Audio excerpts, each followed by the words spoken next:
Looking good in the Victorian era was quite a complicated and difficult process for a lot of women, which is why you had many companies selling women poison to put on their faces, and also this lady who managed to convince hundreds of women to spend hundreds of pounds on beauty products that were basically cereal.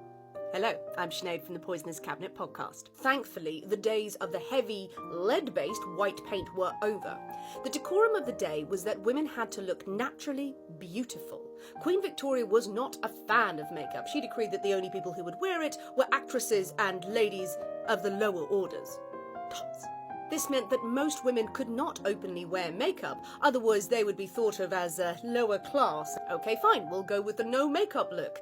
The trouble was that you also had to have absolutely perfect skin in order to be deemed worthy of high society.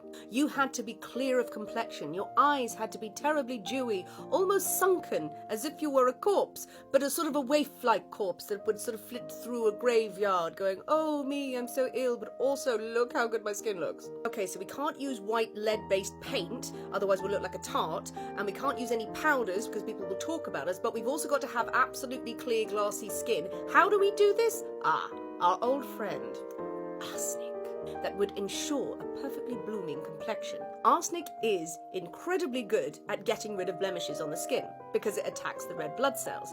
If you take it in very small doses, it would give you clear skin.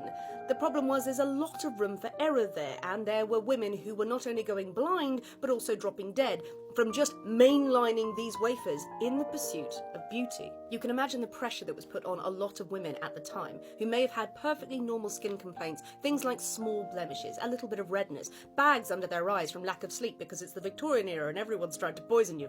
However, there still were plenty of women who were willing to buy cosmetics covertly. Enter Sarah Rachel Russell. She'd been in and out of jail numerous times for fraud, for theft, but when her own hair started falling out and she desperately sought for any kind of treatment to restore her beautiful locks, she realised women would clearly pay a lot of money for anything to make them look more beautiful.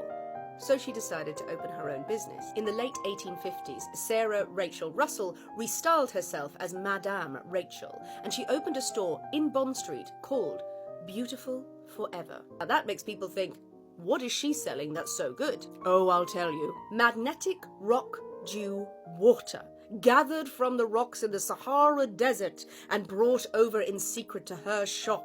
And alabaster liquid. What were the secret ingredients behind these miracle products? Water, bran, and a little bit of poison. Rachel would have stocked some of our favourite poisonous products on her shelf, but most of them were just water, because she didn't want to pay the high prices for these fancy cosmetics, but she was only too willing to sell them on to gullible ladies for the equivalent of hundreds of pounds. Rachel was eventually convicted of fraud, both for her cosmetic products and for her side business, where she charged some of the women who came into her shop for setting them up with eligible young bachelors, and then the women went on the date and the bachelor said, I've never heard of you or Rachel, and the women went, oh, that's embarrassing. You can listen to the full story of Madame Rachel on episode 167 of our podcast. The price of beauty is certainly high.